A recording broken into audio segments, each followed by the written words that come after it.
ആദരണീയനായ നമ്മുടെ പ്രധാനമന്ത്രി ശ്രീ നരേന്ദ്ര ദാമോദർ ദാസ് മോദിജിയെ പറ്റിയാണ് ഈ വീഡിയോ. നമ്മളെല്ലാവരും എത്ര പുണ്യം ചെയ്തവരാണ്. എന്ത് പുണ്യം ചെയ്തതിന്റെ ഫലമാണെന്നറിയില്ല, അദ്ദേഹത്തെ പോലെ ഒരു ഋഷി തുല്യനായ മനുഷ്യൻ ഈ രാജ്യം ഭരിക്കുന്നു. പലർക്കും ഒരുപാട് കുറ്റങ്ങൾ പറയാനുണ്ട്. വർഗീയ കലാപങ്ങൾ ഇവരുടെ ആകപ്പാടുള്ള ഒരു വേദനയാണ് ഗുജറാത്ത് വർഗീയ കലാപം. അപ്പൊ ഞാനും നോക്കി, രാജ്യത്ത് 1950 മുൻപും ധാരാളം വർഗീയ കലാപങ്ങൾ നടന്നിട്ടുണ്ട്. വൺ സൈഡഡ് ആയിട്ടായിരുന്നു കൊലപാതകം. ഹിന്ദുക്കളെ കൂട്ടക്കൊല ചെയ്യായിരുന്നു, എസ്പെഷ്യലി 1921. അത് മാത്രമല്ല, 1886 മലബാറിൽ വർഗീയ കലാപം നടന്നിട്ടുണ്ട്. ഇന്ത്യയിൽ ഉടനീളം കലാപങ്ങൾ നടന്നിട്ടുണ്ട്. എന്തിന്? സുൽത്താനേറ്റ് ഭരണം തൊട്ട് മുഗൾ സാമ്രാജ്യത്തിന്റെ കാലഘട്ടത്തിലും ഇനി സ്വാതന്ത്ര്യത്തിന് ശേഷം ഈ 2026 വരെയും ഒരുപാട് വർഗീയ കലാപങ്ങൾ നടന്നിട്ടുണ്ട്. ലക്ഷക്കണക്കിന് ഹിന്ദുക്കൾ കൊല ചെയ്യപ്പെട്ടിട്ടുണ്ട്. എന്നിരുന്നാലും ഇന്ത്യയിലെ മതേതര കാഴ്ചപ്പാടിൽ ഒരേ ഒരു വർഗീയ കലാപമേ ഉള്ളൂ, അത് ഗോത്ര വർഗീയ കലാപമാണ്. അപ്പൊ ഞാനത് അന്വേഷിച്ചപ്പോൾ എനിക്ക് മനസ്സിലായ ഒരു കാര്യം, ഒരേ ഒരു വർഗീയ കലാപം ഹിന്ദുക്കൾ തിരിച്ചടിച്ചു. ഗാന്ധിജി പറഞ്ഞ പോലെ വെട്ടുമ്പോൾ നമ്മൾ തല കാണിച്ചു കൊടുക്കേണ്ടതാണ്, അല്ലെങ്കിൽ നിന്ന് വെട്ടുകൊണ്ട് ചത്തു കൊടുക്കണം. കൊന്നുകൊന്നവർക്ക് മതിയാകട്ടെ എന്നായിരുന്നല്ലോ രാഷ്ട്രപിതാവിന്റെ ആഹ്വാനം. നമ്മളെ അങ്ങനെ വെറും ഒരു ഊളകളാക്കി കളഞ്ഞിരുന്നു ഇങ്ങനെ കുറെ എണ്ണം വന്നിട്ട്. അപ്പൊ അതിന് തയ്യാറല്ലാതെ ഹിന്ദുക്കൾ ആദ്യമായിട്ടൊന്ന് റിട്ടേൺ അടിച്ചു നോക്കി. 2001 തോന്നുന്നു, 2026 നിലവിളി ശക്തമായിട്ട് തന്നെ ഉണ്ട്. ഒരേ ഒരു തവണ നിങ്ങൾക്ക് ഏതെടുത്ത് നോക്കിയാലും മനസ്സിലാവും. നവഖലി എടുത്ത് നോക്കിയാലും നിങ്ങൾക്ക് മനസ്സിലാകും.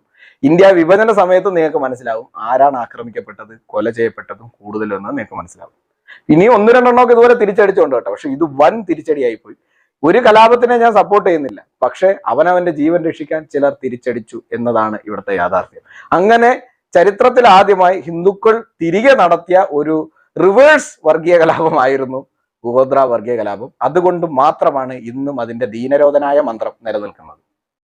എനിത്തിങ്, മോദിജി അധികാരത്തിൽ വന്നു, രാജ്യം ഒരു കുപ്പത്തൊട്ടിയായിരുന്നു ആ സമയത്ത് എന്നതിൽ നമുക്കാർക്കും തർക്കമില്ല. കാരണം നരേന്ദ്രമോദി വന്നിട്ട് 2014 അധികാരത്തിൽ വന്ന് 2014-നും 2019 ഇടയ്ക്ക് ഈ രാജ്യത്ത് പണിത് കൊടുത്തത് നിയർലി 10 കോടിയുടെ അടുത്ത് കക്കൂസുകളാണ്.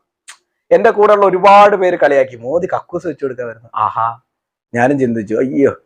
പിന്നെ ഞാൻ ചിന്തിച്ചു, മോദി കക്കൂസ് വെച്ചു കൊടുക്കാൻ കക്കൂസ് ഇല്ലേ? അങ്ങനെ ചിന്തിക്കണമെങ്കിൽ ബുദ്ധി വേണം, മറ്റേ ചിന്തിക്കാൻ ബുദ്ധി വേണ്ട, കഴുതകളായിരിക്കും. അപ്പൊ എനിക്ക് മനസ്സിലായി, നമ്മുടെ കൂടെയുള്ള കമ്മ്യൂണിസ്റ്റ്, കോൺഗ്രസ്, മുസ്ലിം ലീഗ് എല്ലാം കഴുതകളാണ്. ഈറ്റിങ്ങൾ ഇപ്പോഴും പറയുന്നത് മോദി കക്കൂസ് വെച്ചു കൊടുത്തു. അപ്പൊ കക്കൂസ് പോലും ഇല്ലാത്ത ഒരു ജനതയെയാണ് കോൺഗ്രസ് ഇത്രയും കാലം കൊണ്ട് സൃഷ്ടിച്ചെടുത്തത്. 1-2 അല്ല, 65 വർഷം കൊണ്ട് സൃഷ്ടിച്ചെടുത്തത്. പക്ഷേ മക്കളെല്ലാം വെൽ സെറ്റിൽഡായി, കോടികളുടെ ആസ്തിയായി. കൂടെ നിന്നവർക്കൊക്കെ ഇംഗ്ലണ്ടിലും യൂറോപ്പിലും ഒക്കെ ഒരുപാട് സ്ഥലങ്ങൾ വാങ്ങിയിട്ടു, ഒരുപാട് വീടുകളൊക്കെ ആയി. അങ്ങനെ റിച്ച് സെറ്റപ്പിലോട്ട് അവരൊക്കെ വളർന്നു. പക്ഷേ നാട്ടിൽ ആൾക്കാർക്ക് കക്കൂസ് പോലും ഇല്ല. അതായത് കുഴിയിൽ കിടക്കുകയാണ് നമ്മുടെ രാജ്യം. ആദ്യം ഈ കുഴി മണ്ണിട്ട് മൂടണ്ടേ, എന്നിട്ടല്ലേ അവിടെ കൺസ്ട്രക്ഷൻ നടത്താൻ കഴിയും, എന്നാലേ നമുക്ക് വളർച്ച കാണാൻ കഴിയും. സത്യത്തിൽ ഇപ്പോഴും കോൺഗ്രസ് ഈ നാട്ടിൽ നടത്തിയ അഴിമതി കുഴി ജനങ്ങളെ ചേരിയിൽ ജീവിക്കാൻ വിട്ടിട്ട് അവരെ മതപരിവർത്തന ലോബികൾക്ക് കൊണ്ടുപോയി അടിയറവ് വെച്ചിട്ട് മതപരിവർത്തന ലോബികളും മാവോയിസ്റ്റുകളും കൂടെ സംഘം ചേർന്ന് പാവപ്പെട്ട ഗ്രാമങ്ങളിലെ പിന്നാക്ക വിഭാഗക്കാർക്കും പാവങ്ങൾക്കും വൈദ്യുതിയും വെള്ളവും എത്തിക്കാതെ അത് ഗവൺമെന്റ് ആണ് നിങ്ങൾക്ക് തരാത്തത്, ഗവൺമെന്റ് നിങ്ങൾക്കെതിരാണ് എന്ന് ആ പാവങ്ങളെ പറഞ്ഞു വിശ്വസിപ്പിക്കുകയും മതപരിവർത്തനം ചെയ്യാൻ തയ്യാറാകാത്തവരെ മാവോയിസ്റ്റുകളെ കൊണ്ട് ഭീഷണിപ്പെടുത്തി അവരെ മതപരിവർത്തനത്തിന് വിധേയരാക്കുകയും ഒക്കെ ചെയ്യുന്ന ഒരു വൃത്തികെട്ട ഭരണകൂടം ഇന്ത്യ ഭരിച്ചിരുന്നു. ആ വൃത്തികേടുകൾ കഴുകിക്കളഞ്ഞാൽ പോകുന്നതല്ല, ഒരുപാടായി കഴുകുന്നു. കഴിഞ്ഞ 12 വർഷമായിട്ട് നരേന്ദ്രമോദി ചെയ്തുകൊണ്ടിരിക്കുന്ന ഒരു പ്രധാന പ്രവൃത്തി ഈ അഴുക്ക് കഴുകലാണ്. കോൺഗ്രസ് ഈ നാട്ടിന് ചെയ്ത ഈ അഴുക്കും വൃത്തികേടും. അപ്പൊ നിങ്ങൾ ചോദിക്കും, അങ്ങനെയാണെങ്കിൽ ISROയുടെ വികസനം വന്നതോ? കുറെ സയന്റിഫിക് വികസനങ്ങളൊക്കെ വന്നു, റോഡുകൾ വന്നു, ഒരുപാട് പാലങ്ങൾ വന്നു, ഇന്ത്യ ബഹിരാകാശത്തേക്ക് പോയി, ഇങ്ങനെയൊക്കെ പല കാര്യങ്ങളും നിങ്ങൾ പറയും. പട്ടിക്ക് എല്ലും കഷ്ണം ഇട്ട് കൊടുക്കുക എന്ന് പറയില്ലേ, ആ പരിപാടിയാണ് കോൺഗ്രസ് ചെയ്തിട്ടുള്ളൂ. അതായത് ഒരു വികസനം എന്ന് പറഞ്ഞൊരു സാധനം കൊണ്ടുവരുന്നു, ഇല്ലെങ്കിൽ നമ്മുടെ നാട്ടിലെ ടെലിഫോൺ ഇൻഡസ്ട്രിയുടെ ഡെവലപ്മെന്റ്, ഫാദർ ഓഫ് IT മേഖല എന്നൊക്കെ പറഞ്ഞ രാജീവ് ഗാന്ധിയുടെ സമയത്താണ്. അദ്ദേഹത്തിന്റെ വലം കൈയായിരുന്ന ഒരുത്തനുണ്ട്, സാം പിട്രോഡ. പൊന്നോ, പണം കണ്ടാൽ കക്കൂസി കിടന്നാലും നക്കിയെടുക്കുന്ന ഒരുത്തെ. അപ്പൊ ഇങ്ങനെയുള്ള ടീം, ഇയാളൊക്കെ വളരെ ക്രൂരമായിട്ട് ഇന്ത്യയിലെ ജനങ്ങൾ 4 വിഭാഗങ്ങളാണ്, കറുത്തവന്മാരാണ്, വെളുത്തവന്മാരാണ്, ചൈനക്കാരാണ്, മംഗോളിയക്കാരാണെന്നൊക്കെ പറഞ്ഞ് വേർതിരിച്ചിട്ടുണ്ട് ഈ അടുത്ത് വരെ. ഇപ്പൊ രാഹുലിന്റെ പ്രധാന ഉപദേശകരിൽ ഒരുത്തനാണ്. അപ്പൊ ഈ സാം പിട്രോഡ ഉൾപ്പെടെ നമുക്ക് എല്ലും കഷ്ണം തരുന്ന പോലെ അതിലുള്ള ഇറച്ചി മുഴുവൻ കടിച്ചു തിന്ന് ആ കോടികൾ മുഴുവൻ മുക്കി വിദേശ രാജ്യങ്ങളിലോട്ട് കടത്തിയിട്ട് ആ എല്ല് നമുക്ക് ഇട്ടു തന്നു. ഇത് ഞാൻ പറയുന്നത് സത്യമല്ല എന്ന് നിങ്ങൾക്ക് തോന്നുന്നുണ്ടെങ്കിൽ ആ സത്യം നിങ്ങളെ മുന്നിൽ തെളിയിക്കാനുള്ള ഏറ്റവും നല്ല ഉദാഹരണമാണ് കേരളത്തിലെ ആലപ്പുഴ ബൈപ്പാസും കൊല്ലം ബൈപ്പാസും. ഇന്ദിരാഗാന്ധി തറക്കല്ലിട്ടതാ. പൂർത്തിയായപ്പോഴാണ് നരേന്ദ്രമോദി വന്നതിന് ശേഷം 2017-18 പീരീഡിൽ. 50 വർഷം ഒരു ഗവൺമെന്റ് പ്രൊജക്ട് തീരാൻ, 50 വർഷം. ഇതാണ് പട്ടിക്ക് എല്ലും കഷ്ണം വിട്ട പോലുള്ള വികസനം എന്ന് ഞാൻ പറഞ്ഞത്. കോടികൾ ബൊഫേഴ്സ്, അഴിമതി തൊട്ട് ഇങ്ങോട്ട് ഇതുവരെ. അതുപോലെ സാംസ്കാരികമായിട്ടുള്ള തകർച്ച. ആർട്ടിക്കിൾ 30 ഹിന്ദുക്കളെ ഒന്ന് നിവർന്നു നിൽക്കാൻ, അവർക്ക് അവരുടെ സാംസ്കാരിക മൂല്യങ്ങൾ ഉയർത്താൻ വേണ്ടിയിട്ടുള്ള സ്ഥാപനങ്ങൾ ഉണ്ടാക്കാൻ, തങ്ങളിൽ ഉൾപ്പെട്ടിട്ടുള്ള ജാതീയമായിട്ടുള്ള കീടങ്ങളെയൊക്കെ ഒഴിവാക്കി നല്ലത് അതിലുണ്ടല്ലോ, ആ നല്ലതിനെ മുഴുവനും പ്രോത്സാഹിപ്പിച്ചെടുത്ത് നമ്മുടെ കുട്ടികൾക്ക് പകർന്നു കൊടുത്ത് അവരെ നല്ല ആത്മാഭിമാനമുള്ളവരാക്കി വളർത്താൻ അതിന് സമ്മതിക്കാതെ ആർട്ടിക്കിൾ 30 എന്ന് ഒരെണ്ണം ജവഹർലാൽ നെഹ്റു ഉണ്ടാക്കിയിട്ട് കണ്ടവന്മാർ കൊണ്ടു തന്നതാണ് നമ്മുടെ ഈ ജീവിതമെന്നും വിദേശത്തു നിന്ന് ഓരോരുത്തന്മാർ കൊണ്ടു തന്നത് കൊണ്ടാണ് ഇന്ത്യക്കാർ നിലനിൽക്കുന്നതെന്നൊക്കെ ഉള്ള ചീഞ്ഞളിഞ്ഞിട്ടുള്ള ചരിത്രം നമുക്കിടയിൽ സൃഷ്ടിച്ചെടുത്ത് നമ്മുടെ കുട്ടികളെ അപകർഷതാബോധമുള്ളവരും ആത്മാഭിമാനമില്ലാത്തവരുമാക്കി വളർത്തിയെടുത്ത ഒരു വൃത്തികെട്ട ഭരണകൂടം ഈ രാജ്യത്ത് നിലനിന്നിരുന്നു. ആ ഭരണകൂടം കുഴിച്ച ആ സാംസ്കാരിക കുഴിയും മണ്ണിട്ട് നികത്തുന്ന പണിയാണ് ഇപ്പോഴും നരേന്ദ്രമോദി ചെയ്യുന്നത്. അവര് നമ്മുടെ നാട്ടിൽ ജനങ്ങളുടെ പുറത്ത്, ജനങ്ങളുടെ മനസ്സിലും ഏൽപ്പിച്ച മതവെറി, ജാതി വെറിയുടെ കറകൾ കഴുകിക്കളയുന്ന ജോലിയാണ് ഇപ്പോഴും മോദി ചെയ്തുകൊണ്ടിരിക്കുന്നത്. എന്നിരുന്നാൽ പോലും ആ കഴുകിക്കളയലിനോടൊപ്പം നമ്മുടെ കുട്ടികൾ ഭാവിയിലേക്ക് നല്ല രീതിയിൽ, നല്ല ആത്മധൈര്യത്തോടു കൂടി അവർക്ക് വളരാനും ലോകത്തിന് മുന്നിൽ അഭിമാനമായിട്ട് നമ്മുടെ രാജ്യം ഭാരതമായി പറയാനുമുള്ള കെൽപ്പിലേക്ക് വളർത്തിയെടുക്കാനും ഈ രാജ്യത്തിന് വികസന പദ്ധതികൾക്കും ഇൻഫ്രാസ്ട്രക്ചർ ഡെവലപ്മെന്റ് ബോംബ് ബ്ലാസ്റ്റ് എന്ന് ഞാൻ പറയും. അത്ര വലിയൊരു ബൂം, ഒരു ജയന്റ് സ്റ്റെപ്പാണ് നരേന്ദ്രമോദിയിലൂടെ വെച്ചിരിക്കുന്നത് നമ്മുടെ കുട്ടികൾക്ക് വേണ്ടിയിട്ട്. അങ്ങനെ 2014 അതിനു മുൻപിരുന്ന ഭരണകൂടം ഇത്രയും വൃത്തികേടുകൾ 65 വർഷം കൊണ്ട് ചെയ്തെങ്കിൽ ഈ ചെയ്തതിന്റെ 10 ഇരട്ടി വൃത്തികേടുകൾ, അല്ലെങ്കിൽ ആ വൃത്തികേടിന്റെ 50% ചെയ്തത് 2004 മുതൽ 2014 വരെയുള്ള UPA സർക്കാർ, അഴിമതിയിൽ മുങ്ങിക്കുളിച്ച സർക്കാർ, ഇന്ത്യയിൽ തീവ്രവാദ ആക്രമണങ്ങൾ കാരണം സാധാരണക്കാർക്ക് പോലും പുറത്തിറങ്ങാൻ പറ്റാത്ത സാഹചര്യം, തീവ്രവാദി പാകിസ്ഥാൻ പോലുള്ള ഒരു പരട്ട രാജ്യം, ഒരു വൃത്തികെട്ട രാജ്യം, ഈ ചൊറി പിടിച്ച പുഴുത്ത പട്ടി ഉണ്ടല്ലോ, അത് വന്ന് നമ്മളെ വന്നിട്ട് കവിയിട്ട് പോയാൽ പോലും അതിനെ തിരിച്ചൊരു കല്ലെടുത്തെറിയണമെങ്കിൽ അമേരിക്കയിൽ ഒബാമയുടെ അനുമതിക്ക് വേണ്ടി ഓടിയ നാണം കെട്ട ഒരു ഭരണകൂടം ഉണ്ടായിരുന്നു നമുക്ക്. പാകിസ്ഥാൻ അടിച്ചാലും കരഞ്ഞുകൊണ്ട് നിൽക്കുന്ന, ഇന്ത്യയുടെ ബോർഡറുകൾ ഡെവലപ്പ് ചെയ്ത് കഴിഞ്ഞാൽ ചൈനയ്ക്ക് വിഷമമാകുമെന്ന് പറഞ്ഞ ഡിഫൻസ് മിനിസ്റ്റർ AK ആന്റണി ഉണ്ടായിരുന്ന രാജ്യം. അങ്ങനെ ചൈനയുടെ മുന്നിൽ പോലും നാണം കെട്ട് തലകുനിച്ച് നടന്നിരുന്ന ഒരു രാജ്യം. അവിടെയാണ് 2014 282 സീറ്റുകളുമായിട്ട് ഹാഫ് എബവ് മെജോറിറ്റിയിൽ BJP എന്ന് പറഞ്ഞ ഒറ്റ പാർട്ടി രാജ്യം തെരഞ്ഞെടുക്കുന്നത്. പ്രധാനമന്ത്രിയായി ശ്രീ നരേന്ദ്ര ദാമോദർ ദാസ് മോദി. രാജ്യം മാറാൻ തുടങ്ങി, വികസനങ്ങൾ വരാൻ തുടങ്ങി, മാറ്റങ്ങൾ വരുന്നുണ്ട് എന്ന് പ്രതിപക്ഷത്തിന് മനസ്സിലായി. പക്ഷെ അവരുടെ ഏറ്റവും വലിയ പിടിവള്ളി ഡീമോണിറ്റൈസേഷൻ ആയിരുന്നു, നോട്ട് നിരോധനം. നോട്ട് നിരോധനത്തിൽ ഇന്ത്യ തകരുമെന്ന് പറഞ്ഞവരെല്ലാം കണ്ടത് പാകിസ്ഥാൻ തകരുന്നതായിട്ടാണ്. തീവ്രവാദ ആക്രമണങ്ങൾ കുറഞ്ഞു. നടത്തിയ തീവ്രവാദ ആക്രമണത്തിന് ഒരു അമേരിക്കയുടെയും അനുമതി കാത്തു നിൽക്കാതെ സർജിക്കൽ സ്ട്രൈക്കിലൂടെ അവന്റെയൊക്കെ വീട്ടിൽ കയറി പണിയാൻ കെൽപ്പുണ്ട് നമ്മുടെ രാജ്യത്തിനെന്ന് ലോകത്തിന് മനസ്സിലാക്കി കൊടുത്തു. നല്ലൊരു യുദ്ധവിമാനം പോലും ഇല്ലാത്ത, എപ്പോ എടുത്ത് പറന്നാലും പൊട്ടിത്തകർന്നു വീണ് നമ്മുടെ തന്നെ പൈലറ്റുമാർ മരിക്കേണ്ട ഗതികേടിലുള്ള ഒരു എയർഫോഴ്സ് സംവിധാനം ഉണ്ടായിരുന്ന ഈ രാജ്യത്ത് റഫേൽ പോലുള്ള യുദ്ധവിമാനങ്ങൾ എത്തിച്ചു. ലൈറ്റ് വെയ്റ്റ് കോമ്പാക്ട് ഫൈറ്റർ ജെറ്റുകൾ, തേജസ് യുദ്ധവിമാനങ്ങൾ. 20 വർഷമായി ഇന്ത്യ ഗവൺമെന്റ് ഹിന്ദുസ്ഥാൻ എയറോനോട്ടിക്കൽ ലിമിറ്റഡിന് HAL ആ ഒരു സ്കീം അങ്ങോട്ട് ഉണ്ടാക്കി കൊടുത്തിട്ട്, ആ ഒരു പ്രൊജക്ട് കൊടുത്തിട്ട് 20 വർഷം. നരേന്ദ്രമോദി വരേണ്ടി വന്നു അതിന്റെ ഒരു പ്രോട്ടോടൈപ്പ് എങ്കിലും ഫിനിഷ് ചെയ്യാൻ. എന്നിട്ട് നമ്മൾ റഫാൽ മേടിച്ചു, നമ്മളെ വായുസേനയെ ശക്തിപ്പെടുത്തി, കരസേനയിൽ ബുള്ളറ്റ് പ്രൂഫ് ജാക്കറ്റുകൾ മേടിച്ചു, കൂടുതൽ അത്യാധുനിക സൗകര്യമുള്ള ആയുധങ്ങൾ മേടിച്ചു. ആയുധങ്ങൾ ഇറക്കുമതി ചെയ്യുന്ന ഒരു രാജ്യത്തിൽ നിന്നും കയറ്റുമതി ചെയ്യുന്ന ഒരു രാജ്യമായി നമ്മൾ വളർന്നു. അങ്ങനെ രാജ്യത്തിൽ ചെറിയ ചെറിയ മാറ്റങ്ങൾ കണ്ടു തുടങ്ങി. രാജ്യത്തിന്റെ ബേസ് സ്ട്രോങ് ആയി, അടിസ്ഥാനം നരേന്ദ്രമോദി ശക്തിപ്പെടുത്തി എന്ന് കണ്ട് വളരെ വലിയ വെല്ലുവിളികളെല്ലാം നേരിട്ടുകൊണ്ട് 2019 നരേന്ദ്രമോദി വീണ്ടും 303 സീറ്റുമായി അധികാരത്തിലെത്തി. ഓർക്കണം, 2014 മോദി അധികാരത്തിലെത്തുമ്പോൾ 4 സംസ്ഥാനങ്ങളാണ് ഇന്ത്യയിൽ BJP ഭരിക്കുന്നത്, അല്ലെങ്കിൽ NDA സർക്കാരുകൾ ഭരിക്കുന്നത്. 2019 ആയപ്പോഴേക്കും അത് 8-12 എന്ന റേഞ്ചിലോട്ട് എത്തി. അതായത് BJP നേരിട്ട് ഭരിക്കുന്ന സംസ്ഥാനങ്ങളും പിന്നെ BJPയുടെ പിന്തുണയോട് കൂടി ഭരിക്കുന്ന സംസ്ഥാനങ്ങളും. വടക്കിഴക്കൻ സംസ്ഥാനങ്ങൾ ഈ കോൺഗ്രസ് പോലുള്ള പാർട്ടികൾ എഴുതി കളഞ്ഞതാ. കാര്യം അവിടുന്ന് 1-2 MP ഓരോ സംസ്ഥാനത്തും വരാനുള്ളൂ. അതുകൊണ്ടൊന്നും ഒരു ഉപയോഗം നമുക്കില്ല എന്നും MP യാതൊരു കാര്യമില്ല. കാര്യം അവിടെയൊക്കെ ഉൾവനങ്ങളെല്ലാം ഭരിക്കുന്നത് മാവോയിസ്റ്റുകളും ടെററിസ്റ്റ് ഗ്രൂപ്പുകളുമാണ്. ഇതിന്റെയൊക്കെ ബാക്കി പത്രമാണ് ഇപ്പോഴും മണിപ്പൂർ. അപ്പോൾ അങ്ങനെയുള്ള ടെററിസ്റ്റുകൾ ഭരിക്കുന്ന നാട്ടിൽ ഇവർക്കൊന്നും ചെയ്യാനില്ലാത്തതുകൊണ്ട് ഇവർ വെറുതെ എം പിമാരായിട്ട് വന്നു നിൽക്കുന്നു. വൃത്തിയുള്ള റെയിൽവേ സൗകര്യങ്ങളില്ല, റെയിൽവേ സൗകര്യമേ ഇല്ല, വിമാനത്താവളങ്ങളേ ഇല്ല, സുരക്ഷിതത്വമില്ല. ഇങ്ങനെ ജീവിച്ചിരുന്ന ഒരു ജനത. പക്ഷെ അപ്പോഴേക്കും ഹെമന്ത ബിശ്വ ശർമ്മയിലൂടെ ആസാം പിടിക്കുകയും പിന്നെ തൊട്ടടുത്തുള്ള സംസ്ഥാനങ്ങളെല്ലാം പിടിക്കുകയും അവിടെയെല്ലാം വികസനങ്ങൾ എത്തുകയും റെയിൽവേ എത്തുന്നു, കറണ്ട് എത്തുന്നു, മൊത്തം ഗ്രാമങ്ങളിലും വൈദ്യുതി എത്തുന്നു. നരേന്ദ്രമോദി വരേണ്ടി വന്നു. കോൺഗ്രസ് ഭരിച്ചിരുന്നത് പട്ടിക്ക് എല്ലും കഷ്ണം ഇട്ടുതരുന്ന വികസനം, ഇറച്ചി മുഴുവൻ അവന്മാർ തന്നിട്ട് എല്ല് മാത്രം ഇട്ടുതരും. അങ്ങനെ 2019 സർവശക്തനായ അധികാരത്തിലെത്തിയ നരേന്ദ്രമോദി ആർട്ടിക്കിൾ 370 വകുപ്പ് എടുത്തു കളയുന്നത് ഉൾപ്പെടെയുള്ള ധീരമായ നടപടികൾ ചെയ്തു.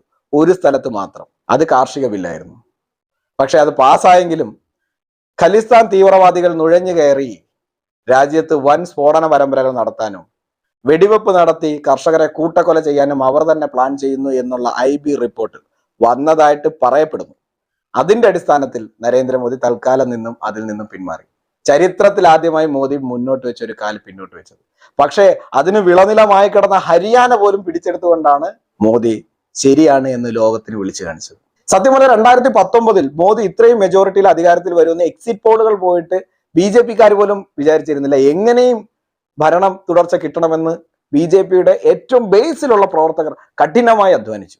2024 ആയപ്പോൾ നാട്ടിലെ കൊക്കാർ മുഴുവനും അഴിമതി വീരന്മാരായിട്ടുള്ള സകല എണ്ണവും MK സ്റ്റാലിൻ ഉൾപ്പെടെ, മുലായം സിംഗ് യാദവ് ഉൾപ്പെടെ, ലല്ലു പ്രസാദ് ഉൾപ്പെടെ, എന്തിനധികം നാഷണൽ ഹെറാൾഡ് കേസിലെ പ്രതികളായിട്ടുള്ള രാഹുൽ ഗാന്ധിയും സോണിയാഗാന്ധിയും ഉൾപ്പെടെ നാട്ടിലെ സകല അണ്ടനും അടകോടനും ചെമ്മാനും ചെരുപ്പ് കുത്തിയും ഈ കൊള്ള സംഘം ഇന്ത്യ മുന്നണി എന്ന് പറഞ്ഞൊരു ഇന്ത്യ മുന്നണി അങ്ങോട്ട് ഉണ്ടാക്കി ഇവർ ചെതറി നിൽക്കാതെ ഒന്നിച്ചു നിന്നു. അവരുടെ മാക്സിമം ആയിരുന്നു 2024, പരമാവധി ആയിരുന്നു 2024. 2024 ഇലക്ഷൻ സത്യം പറഞ്ഞാൽ ഈ മണ്ണ് നരേന്ദ്രമോദിയെ അനുഗ്രഹിച്ച ഇലക്ഷൻ റിസൾട്ട് ആയിരുന്നു. പറയുമ്പോൾ നിങ്ങൾക്ക് പലർക്കും അത്ഭുതം തോന്നും. മറ്റൊന്നും കൊണ്ടല്ല, 2024 മോദി പ്രൊജക്ട് ചെയ്തിരുന്ന പോലെ 400 സീറ്റുമായിട്ട് NDA അധികാരത്തിൽ എത്തിയിരുന്നെങ്കിൽ EVM തിരിമറിയാണെന്നും EVM കള്ളത്തരം നടത്തിയതാണെന്നും ഇലക്ഷൻ കമ്മീഷനെ അട്ടിമറിച്ചതാണെന്നും പറഞ്ഞ് ക്യാമ്പസുകളിൽ തുടങ്ങുന്ന കലാപം തെരുവുകളിലേക്ക് വ്യാപിക്കുകയും രാജ്യത്തിന്റെ മുക്കിലും മൂലയിലും ഈ പറയുന്ന ഇതേ ഇന്ത്യ മുന്നണി തന്നെ രാജ്യത്തെ നിർത്തി കത്തിച്ചേനെ. പ്രകടനങ്ങളും പ്രക്ഷോഭങ്ങളും കാരണം എന്നുമായിട്ട് രാജ്യം സ്തംഭിച്ചേനെ. വെടിവെപ്പും കൊലപാതകങ്ങളും അക്രമങ്ങളും പൊതുമുതൽ തീയിട്ട് നശിപ്പിക്കലുമായിട്ട് ഈ രാജ്യം ഒരു കലാപ ഭൂമിയാക്കി മാറ്റിയേനെ. അത്രയും വലിയൊരു ബ്ലൂ പ്രിന്റ് ഡീപ് സ്റ്റേറ്റ് ഉണ്ടാക്കി വെച്ചിട്ടുണ്ട്. ഡീപ് സ്റ്റേറ്റ് ലോകത്തെ മുഴുവൻ നിയന്ത്രിക്കുന്ന വ്യാപാരികളുടെ, ആയുധ നിർമ്മാതാക്കളുടെ, ഫാർമാസ്യൂട്ടിക്കൽ കമ്പനികളുടെ ഒരു വലിയ ഒരു ഗ്യാങ്. സിനിമയിലൊക്കെ ഇല്ലൂമിനാറ്റി എന്ന് പറയും, അതൊന്നുമല്ല, ഡീപ് സ്റ്റേറ്റ്. അതിന് തെളിവാണ് ജോൺ സോറസ് എന്ന പരിസ്ഥിതിവാദി പ്രകൃതി സംരക്ഷകൻ $1 ബില്യൺ ഇന്ത്യയിൽ നരേന്ദ്രമോദി സർക്കാരിനെ അട്ടിമറിക്കാനായിട്ട് ചെലവഴിച്ചു എന്ന് പബ്ലിക്കായിട്ട് പറഞ്ഞു. ഇന്ത്യയിലെ ജനാധിപത്യത്തെ അട്ടിമറിക്കാൻ 2024 ഇവർ ഇതെല്ലാം പ്ലാൻ ചെയ്തിരിക്കുമ്പോൾ BJP 240 ചുരുങ്ങി, NDA 300 ചുരുങ്ങി, കോൺഗ്രസ് 50 നിന്നും 99 എത്തി. ഏതാണ്ട് BJP തോറ്റതുപോലെയും NDA അധികാരത്തിൽ നിന്നും പുറത്തു പോയതുപോലെയും കോൺഗ്രസ് വിജയിച്ചതുപോലെയും ഇന്ത്യ അലയൻസ് അധികാരത്തിൽ വന്നതുപോലെയൊക്കെ ജനങ്ങളുടെ മൈൻഡ് സെറ്റ് അങ്ങായി. അതായത് BJP-ക്കാർ പോലും വിചാരിച്ചു BJP തോറ്റു, NDA സഖ്യകക്ഷികളും വിചാരിച്ചു നമ്മൾ തോറ്റു, 99 കിട്ടിയവൻ വിചാരിച്ചു നമ്മൾ 240-നേക്കാൾ വലിയ സംഖ്യയാണ് 99, അതുകൊണ്ട് നമ്മൾ ജയിച്ചു. അവര് സന്തോഷത്തിലായി, ആഹ്ലാദത്തിലായി. നമ്മളല്ലാതെ കണ്ടതല്ലേ. കോൺഗ്രസ്സുകാരുടെയൊക്കെ ഒരു ബോഡി ലാംഗ്വേജ്, അല്ലെങ്കിൽ BJP വിരുദ്ധരായിട്ടുള്ള പാർട്ടികളുടെ ഒരു ബോഡി ലാംഗ്വേജ്, ഈ കുട്ടികളുടെ അല്ലെങ്കിൽ ഈ DYFI, SFI, ASF ഇങ്ങനെയൊക്കെ പറയുന്ന വിദ്യാർത്ഥി സംഘടനകളുടെയൊക്കെ ഒരു ബോഡി ലാംഗ്വേജ് കണ്ടപ്പോൾ BJP തകർന്ന് തരിപ്പണമായ പോലെയും അവർ അധികാരം പിടിച്ച പോലെയൊക്കെ ആയിരുന്നു. ഒരുമാതിരി മോദി ഇറങ്ങ് 99 സീറ്റുള്ളവനാണ് പറയണത്, 240 സീറ്റുള്ളവരുടെ അടുത്ത് വെളിയിറങ്ങി. അവർ ഉദ്ദേശിച്ചിരുന്ന കലാപങ്ങളെല്ലാം അവരുടെ കയ്യിൽ നിന്ന് പോയി. അവർ വിചാരിച്ചതുപോലെ അല്ല കോൺഗ്രസും പ്രവർത്തകരും എല്ലാം ആക്ട് ചെയ്തത്. BJPയും വളരെ തകർന്നുപോയി. സത്യം പറഞ്ഞാൽ അന്ന് ആ ജൂൺ മാസത്തിൽ BJP വിജയിച്ചല്ലോ, 240 സീറ്റ് കിട്ടിയല്ലോ, NDA അധികാരത്തിലെത്തിയല്ലോ. BJP ആസ്ഥാനത്ത് നടന്ന സന്തോഷ പ്രകടനത്തിൽ നരേന്ദ്രമോദി വന്ന വേദിയിൽ ഇരിക്കുന്ന കാഴ്ച 2-3 ദിവസം എടുത്ത് എനിക്ക് പറയാം. ആ മനുഷ്യൻ നരേന്ദ്രമോദി അദ്ദേഹം തകർന്ന് തരിപ്പണമായി ഇരിക്കുന്ന ഒരു കാഴ്ച. എന്തെല്ലാം ആഗ്രഹങ്ങൾ അദ്ദേഹത്തിന് ഉണ്ടായിരുന്നുണ്ടാവും. ഏകീകൃത സിവിൽ കോഡ് കൊണ്ടുവരാനുണ്ടാവും, ഈ നഷ്ടപ്പെട്ടു പോയ പിൻവലിക്കേണ്ടി വന്ന കർഷക നിയമം തിരിച്ചു കൊണ്ടുവരാനുണ്ടാവും, വനിതാ ബില്ല് നടപ്പിലാക്കാനുണ്ടാവും, പോപ്പുലേഷൻ റെഗുലേഷൻ ബില്ല് നടപ്പിലാക്കാനുണ്ടാവും. അങ്ങനെ രാജ്യത്തിന്റെ പുരോഗതിക്കും രാജ്യത്തിന്റെ ഉയർച്ചയ്ക്കും ജനങ്ങളുടെ നല്ല ഭാവിക്കും വേണ്ടി ചെയ്യേണ്ട ഒരുപാട് പദ്ധതികൾ കണക്ക് കൂട്ടിയിരുന്ന് നടത്തുന്നത്. അതിനുവേണ്ടി രാജ്യത്തിന്റെ ഇൻഫ്രാസ്ട്രക്ചറെല്ലാം ഇത്രയും ഡെവലപ്പ് ചെയ്തിട്ടും പക്ഷെ ജനങ്ങൾ മോദി കൈവിട്ടിട്ടില്ല. ഏകദേശം 47-48% വോട്ട് പെർസെന്റേജ് അപ്പോഴും NDA സഖ്യത്തിനുണ്ട്. പക്ഷെ മറ്റൊരു ഒന്നിച്ച് നിന്നതുകൊണ്ട് മാത്രം അവരുടെ പരമാവധി എഫോർട്ടാണത്. അതുകൊണ്ട് മാത്രം സീറ്റുകളുടെ എണ്ണം കുറഞ്ഞു, ജനപിന്തുണ കുറഞ്ഞിട്ടില്ല. ആ തകർന്ന് തരിപ്പണമായ ആ മനുഷ്യന്റെ ഇരിപ്പ്, അത്രയും തകർന്ന് നരേന്ദ്രമോദി ഇരുന്നത്. JP നദ്ദ അദ്ദേഹത്തിന്റെ അടുത്തിരിക്കുമ്പോൾ വളരെ വിഷമത്തിലാണ്. എനിക്ക് തോന്നുന്നു ആ വേദിയിൽ അമിത്ഷാ ഇല്ലായിരുന്നു എന്ന് തോന്നുന്നു. അദ്ദേഹം എന്തോ പ്രശ്നത്തിലോ ആരോഗ്യ പ്രശ്നങ്ങളൊക്കെ ആയിട്ട് മാറി നിൽക്കേറ്റ് ചെയ്താണെന്ന് തോന്നുന്നു. സിംഹം പതുക്കെ സൈലന്റ് ആയി. കോൺഗ്രസ് ആഘോഷം തുടങ്ങി. രാജ്യവിരുദ്ധർ ഉണർന്നു. ഇനി 6 മാസം കൊണ്ട് ഇന്ത്യയെ വലിച്ചു താഴെയിടും. നിതീഷ് കുമാറിനെയും ചന്ദ്രബാബു നായിഡുവിനെയും വിലക്കെടുക്കും. രാജ്യം വീണ്ടും കോൺഗ്രസ് എന്ന് പറയുന്ന ആ പാർട്ടിയുടെ കൈകളിലേക്ക് എത്തും. നമുക്ക് കട്ടുമുടിക്കാം, വാരി തിന്നാം. ഇഷ്ടംപോലെ മോദി ഈ നോട്ട് നിരോധനമൊക്കെ നടത്തിയിട്ട് ഒരുപാട് കള്ളപ്പണങ്ങളൊക്കെ എല്ലാം ഒഴുകി ഇന്ത്യയുടെ അക്കൗണ്ടിലേക്ക് എത്തിയിട്ടുണ്ട്. എല്ലാവർക്കും ജൻധൻ അക്കൗണ്ട് എടുത്തു കൊടുത്തത് കൊണ്ട് 1 രൂപ ഉണ്ടെങ്കിൽ പോലും അത് അക്കൗണ്ടിൽ കിടക്കും. അത് രാജ്യം ഇങ്ങനെ റോൾ ചെയ്തുകൊണ്ടിരിക്കണം. ധാരാളം പണം വിദേശത്ത് കൊണ്ട് അട്ടി വെച്ച സ്വർണം മുഴുവൻ മോദി കൊണ്ടുവന്നു. വിജയ് മല്യയ്ക്ക് 5000 കോടി രൂപ കടം കൊടുത്തിട്ട് നാട് വിട്ടു പോയ തെണ്ടിയാണത്. അത് കൊടുത്തത് കോൺഗ്രസ്. 13,000 കോടി രൂപയുടെ വസ്തുവകൾ കണ്ടെടുത്തത് നരേന്ദ്രമോദി സർക്കാർ.